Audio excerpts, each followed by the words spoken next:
kami akan melaunching Studio Mini Fakultas Teknik.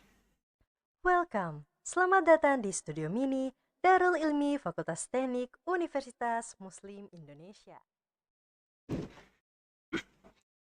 Bismillahirrahmanirrahim. Assalamualaikum warahmatullahi wabarakatuh. Alhamdulillah wa syukrillah wa la hawla wa la quwata illa billah. Allahumma salli wa sallim ala Sayyidina Muhammadin wa ala alihi wa sahbihi ajma'in. Amma ba'd. Teman-teman, sahabat-sahabat, para dosen, karyawan, dan mahasiswa, dan masyarakat yang ada di kanal ini, kami pertama-tama bersyukur kepada Allah Subhanahu wa Ta'ala karena pada siang hari ini, insya Allah kami akan melaunching Studio Mini Fakultas Teknik yang diharapkan menjadi tempat para dosen, karyawan, maupun masyarakat untuk bisa berkontribusi di dalam membangun Fakultas Teknik secara khusus dan UMI secara umum. Studio Mini ini yang kami akan beri nama Darul Ilmi, kita harapkan akan menjadi sarana di dalam rangka memberikan pembelajaran baik para dosen maupun mahasiswa maupun kepada masyarakat untuk bisa kita manfaatkan baik live secara streaming maupun pembelajaran melalui kalam. Kita harapkan nanti di Fakultas Teknik ini akan tumbuh semangat untuk berubah. Kita berharap dari tempat ini nanti akan ada konten-konten pembelajaran yang disampaikan oleh dosen, kemudian konten-konten pembelajaran yang disampaikan oleh seluruh laboratorium yang ada di Fakultas Teknik. Karena itu saya ingin melaunching hari ini Studio Mini ini dengan mengajak kepada semuanya untuk bersama-sama membaca basmalah, dan Studio Mini ini kami beri nama Darul Ilmi, pintu untuk mendapatkan ilmu pengetahuan. Kenapa saya kasih nama Darul Ilmi? Karena insya Allah nanti di setiap Jumat kita harapkan ada ceramah-ceramah dari seluruh lapisan masyarakat, apakah itu tokoh agama maupun tokoh-tokoh masyarakat, akan memberikan tausiah antara jam 11 sampai jam 12. Ini nanti kita harapkan di setiap Jumat itu kita akan live secara streaming melalui YouTube tentang ceramah-ceramah yang akan disampaikan oleh para ulama maupun para tokoh-tokoh masyarakat. Juga nanti akan kita live streaming setiap hari Rabu, Kamis, Jumat, Sabtu sebelum duhur. Kalau di Senin dan Rabu itu akan kita ikut mengaji bersama-sama dengan membaca surah-surah yang memang sudah sering kita baca di sini, antara lain Ar-Rahman, Yasin, terus An-Naba, Al-Mulk, dan sebagainya. Itu di antara Senin dan Rabu. Kemudian nanti Selasa dan Kamis itu akan kita langsung streaming di Musalla Darul Ikhlas Fakultas Teknik, itu akan mendengarkan kultum selama 7 menit. Ini semua akan kita dorong kepada seluruh dosen-dosen dan karyawan maupun masyarakat. Nanti kita akan jadwalkan melalui Wakil Dekan 4. Inilah kira-kira yang tujuan membuat studio ini, dan nanti kalau ada acara-acara mahasiswa juga bisa memanfaatkan secara maksimal. Bisa live streaming, karena itu nanti dimanapun acaranya, bisa di rumah, bisa di hotel, dan ini nanti akan terkonek langsung dengan kami punya studio di Fakultas Teknik ini. Pada kesempatan ini saya ingin menyampaikan beberapa hal tentang Fakultas Teknik. Saya ingin memulai dengan apa sih yang ingin dicapai oleh Fakultas Teknik melalui visinya. Visi Fakultas Teknik itu adalah bagaimana Fakultas Teknik Universitas Muslim Indonesia ini menjadi fakultas yang unggul dalam pelayanan dan pengembangan Tridharma perguruan tinggi. Jadi pelayanan di Fakultas Teknik ini harus unggul. Ya. Kemudian bagaimana pengembangan Tridharma perguruan tinggi ini kita dorong untuk menjadi unggul di dalam ilmu-ilmu keteknikan. Ya. Apakah itu teknik sipil, apakah itu teknik mesin, apakah itu teknik elektro maupun teknik arsitektur. Karena kami punya program studi itu ada 4. Yaitu sipil, mesin, elektro, dan arsitektur. Yang tentu kita harapkan untuk berprestasi secara nasional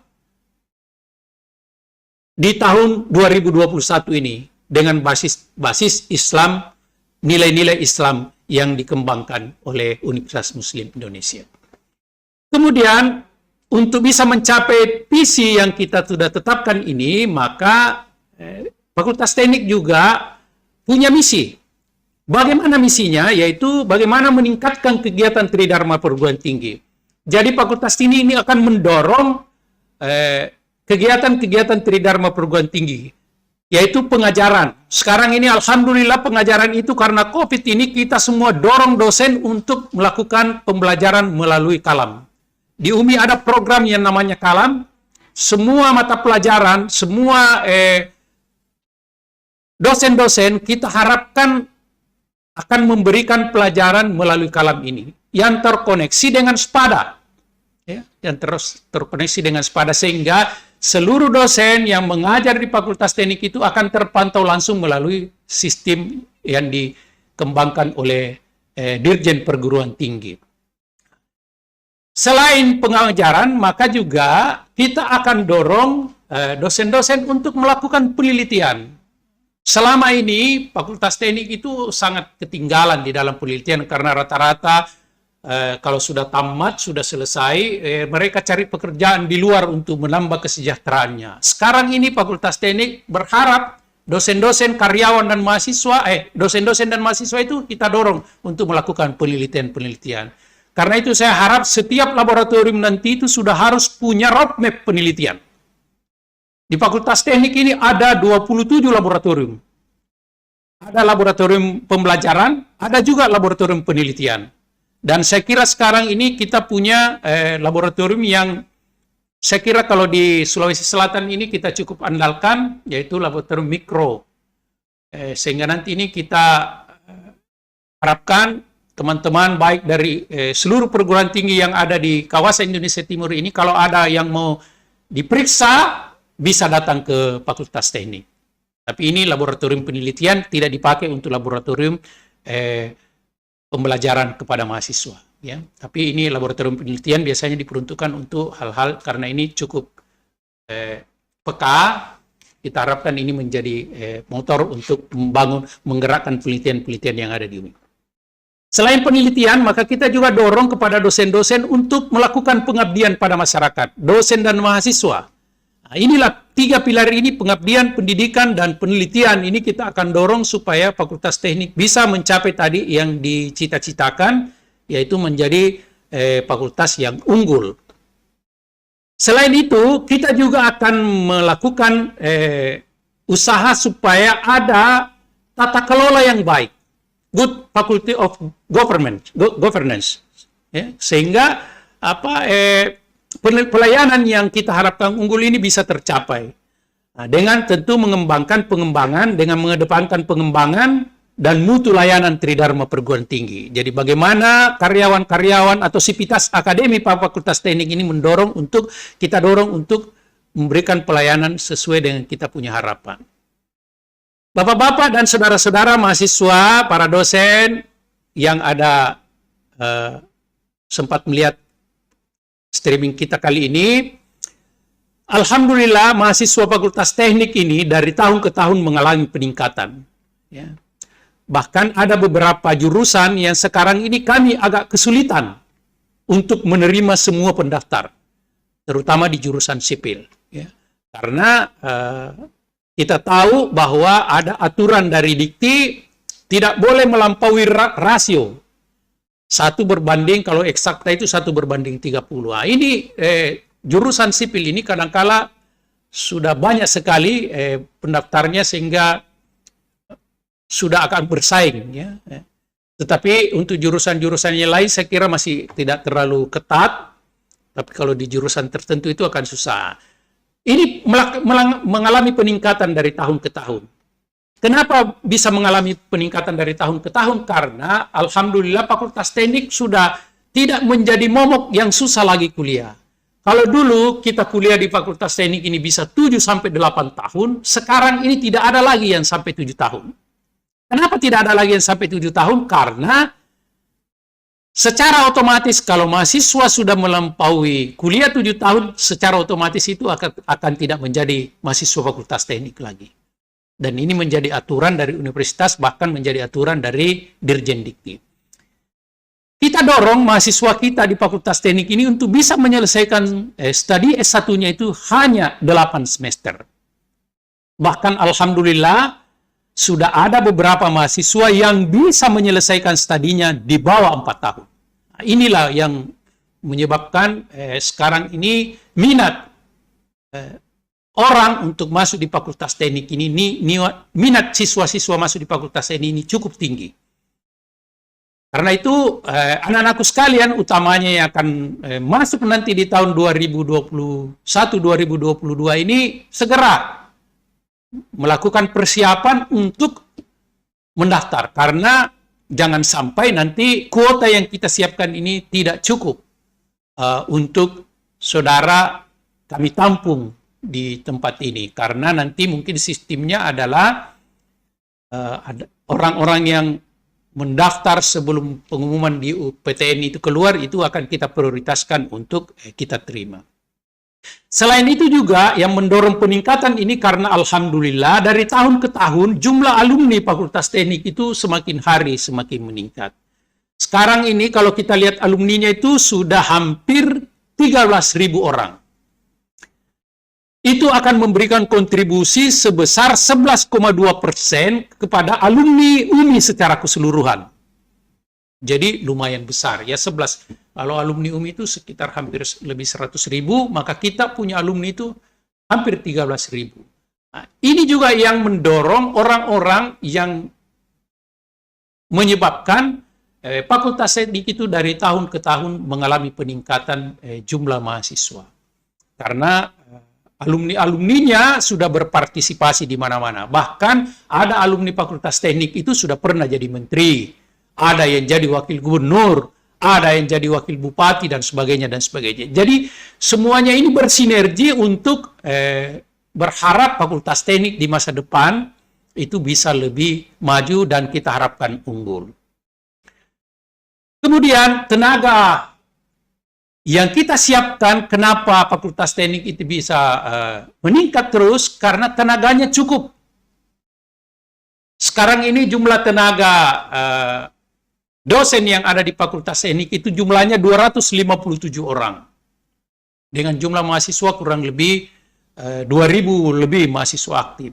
Jadi kalau mau diukur-ukur ya sebenarnya rasionya hanya sekitar 1 berbanding 15 orang. Jumlah karyawan yang meladeni sekarang ini jumlahnya 36 orang. Jadi semua ini kita buat supaya bisa memberikan pelayanan yang maksimal kepada seluruh stakeholder yang terkait dengan Universitas Muslim Indonesia. Tadi saya sudah bilang bahwa selain tadi alumni, dosen, terus penyelesaian studi, mendorong, maka di Fakultas Teknik juga ini maju, banyak orang yang mau kuliah karena adanya laboratorium yang cukup. Saya sudah katakan tadi ada 27 laboratorium. Di sipil ada 6. Ya, struktur dan bahan, hidrolika, mekanika tanah, jalan raya, transportasi, dan ilmu kurtanah. Di laboratorium Fakultas Teknik misalnya jurusan arsitektur ada laboratorium studi akhir, ada laboratorium dan struktur dan konstruksi bangunan, ada struktur dan bahan, ada laboratorium interior, ada laboratorium kota, sains dan teknologi, dan AutoCAD. Kemudian di laboratorium yang lain, misalnya di mesin dan elektro juga cukup bisa meladeni teman-teman yang ada di atau para mahasiswa yang ada di Fakultas Teknik, termasuk para orang-orang yang mau melakukan penelitian bisa datang ke laboratorium Fakultas Teknik untuk menguji material-material yang mungkin diperlukan. Kemudian, sebelum saya akhiri, maka saya ingin juga menyampaikan bahwa anak-anakku sekalian, terutama mahasiswa, Di masa depan, maka paling tidak ada beberapa tantangan yang saudara harus bisa hadapi dan bisa selesaikan. Pertama, mahasiswa Fakultas Teknik itu diharapkan mampu memecahkan masalah yang tidak pernah terbayarkan. Tidak pernah terbayangkan, tidak pernah terpikirkan masalah. Sekarang ini ada COVID-19, orang tidak pernah berpikir. Tetapi mahasiswa Fakultas Teknik atau sivitas Fakultas Teknik harus mampu memecahkan persoalan yang terkait dengan hal-hal yang tidak terpikirkan. Banyak, saya kira, tantangan-tantangan ini. Ya. Apalagi di era sekarang ini 4.0, sekarang mau masuk ke 5.0, di era digitalisasi, kemudian ada macam-macam. Karena itu, teman-teman, anak-anakku sekalian, supaya segera mempersiapkan diri untuk mencoba memecahkan masalah yang belum pernah terpikirkan. Kemudian, mahasiswa teknik ini kita juga akan berusaha membekali dengan keterampilan. Ya, keterampilan. Mempunyai skill. Ya, karena jurusan ini adalah jurusan keterampilan, jurusan skill. Karena itu nanti kita harapkan ada SK. Selain ijazah, mereka juga sudah punya surat pendamping ijazah, surat keterangan pendamping ijazah, SKPI.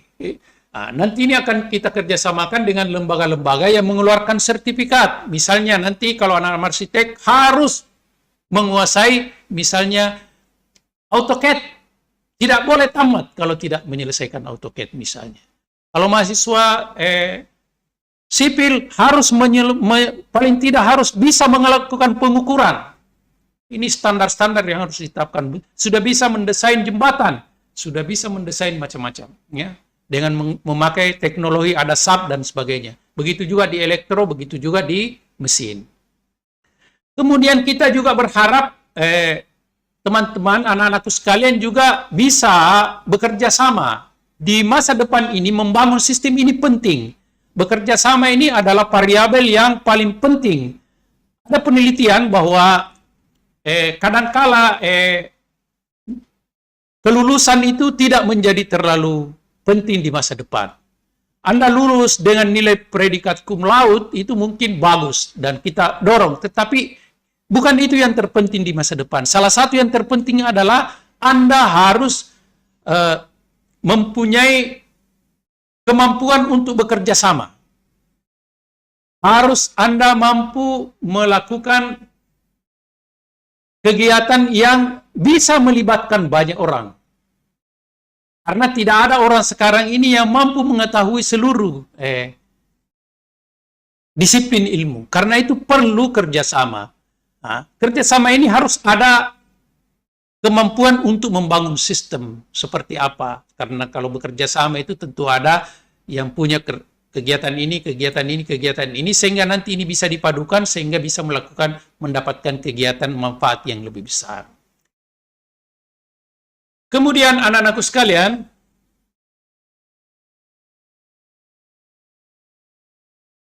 terakhir sebelum saya tutup, saya juga ingin menggambarkan seperti apa proyeksi pendidikan di masa depan. Anak-anakku sekalian harus membekali diri paling tidak 3 hal di dalam rangka memenuhi kebutuhan pendidikan di masa depan. Yang pertama itu, ini saya sebenarnya ambil dari ceramah Bapak Gubernur DKI Jakarta. Harus Anda mempunyai karakter. Di Fakultas Teknik ini, karakter ini yang harus kita bangun dengan baik. Karakter ini saya bagi dalam 2 bahagian. Ada yang disebut dengan karakter moral. Bagaimana itu anak-anak teknik kalau selesai atau sivitas akademika Fakultas Teknik itu harus punya karakter moral. Dia jujur, dia adil, dia rendah hati, dia tidak sombong. Ini yang disebut dengan karakter moral. Sebelum tamat harus mereka memiliki ini yang disebut karakter moral. Jujur, adil, dan rendah hati. Tidak sombong, karena semuanya itu juga sombong ini akan sangat dibenci oleh Allah Subhanahu wa Ta'ala. Kemudian ada yang saya sebut dengan karakter kinerja. Mahasiswa teknik atau sivitas teknik, Fakultas Teknik itu harus punya karakter kinerja, bagaimana dia mempunyai keterampilan, dia bisa bekerja keras, dia tidak mudah menyerah. Ini disebut dengan karakter kinerja. Ini juga harus dimiliki oleh anak-anak teknik di masa depan. Kita tahu anak-anak teknik itu punya karakteristik tersendiri. Nah, karakter-karakter ini harus dimiliki oleh anak-anakku sekalian, terutama mahasiswa-mahasiswa Fakultas Teknik sebelum tamat. Kemudian yang kedua yang harus Anda miliki, selain karakter, Anda harus memiliki yang namanya kompetensi. Ya, kompetensi. Kompetensi ini adalah kemampuan Anda untuk bisa bersaing di dunia kerja, di dunia nyata, di dunia masa depan. Ada kompetensi di bidangnya masing-masing. Karena itu saudara harus mempersiapkan diri untuk mempunyai modal kritis, modal kreatif, modal komunikasi, dan modal kolaboratif. Tadi saya sudah bilang bahwa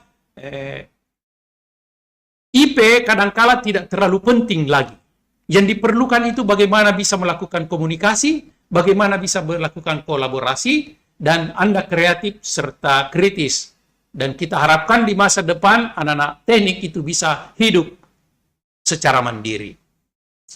Kemudian yang terakhir, Anda harus bisa memiliki nilai literasi, yaitu bagaimana menguasai teknologi dan menghargai budaya-budaya bangsa yang kita kembangkan di negara kita tercinta ini. Karena kita hidup di negara Kesatuan Republik Indonesia, maka kebanggaan kita harus budaya-budaya yang ada di negara kita harus tetap pelihara, kita harus kembangkan. Kemudian yang terpenting adalah penguasaan teknologi. Penguasaan teknologi ini tidak bisa tidak. Karena itu sekarang saya sudah instruksikan kepada seluruh dosen harus belajar, karena di sini masih ada dosen milenial, ada juga dosen kolonial, terutama dosen-dosen kolonial ini yang kira-kira seperti saya ini harus bisa lebih banyak belajar tentang teknologi. Kemudian karena ini terkait dengan visi UMI, maka harapan kami pada mahasiswa UMI, kalau dia sudah tamat, dia memiliki ilmu yang bisa diamalkan, itu yang saya sebut dengan berilmu amalia. Kemudian dia bisa mengamalkan ilmunya, itu yang saya bilang dengan beramal ilmiah, serta mempunyai akhlakul karimah. Tadi itu adalah karakter moral. Kemudian dia bisa bersaing dimanapun dia berada. Anak-anakku sekalian, pada kesempatan inilah mungkin yang saya bisa sampaikan. Saya berharap kepada anak-anakku sekalian, terutama mahasiswa dan para alumni, mari membantu kami di dalam rangka membesarkan dan menjadikan Fakultas Teknik ini menjadi Fakultas Teknik yang bisa menjadi kebanggaan kita semua, menjadi kebanggaan para alumni, menjadi tempat untuk bisa menimba ilmu. Dan saya harap studio ini menjadi tempat untuk para kawan-kawan dosen mengembangkan kreativitasnya sehingga nanti bisa termanfaatkan dengan baik. Saya juga berharap nanti melalui studio ini para orang tua murid bisa melihat apakah mahasiswa tersebut sudah membayar atau belum, berapa yang dia bayar. Ini mudah-mudahan nanti di masa depan bisa kita lihat melalui website Fakultas Teknik. Kemudian kita juga berharap para orang tua murid bisa juga sekaligus melihat apakah setelah mereka ujian atau evaluasi dilakukan oleh para dosen, maka bisa sudah diketahui apakah mahasiswa itu lulus dalam mata kuliah tertentu atau tidak. Saya kira inilah hal-hal yang sempat saya sampaikan pada hari ini. Mudah-mudahan tempat ini, studio ini bisa dimanfaatkan secara maksimal. Makasih. Wallahul muwaffiq ila aqwamit thariq. Wassalamualaikum warahmatullahi wabarakatuh.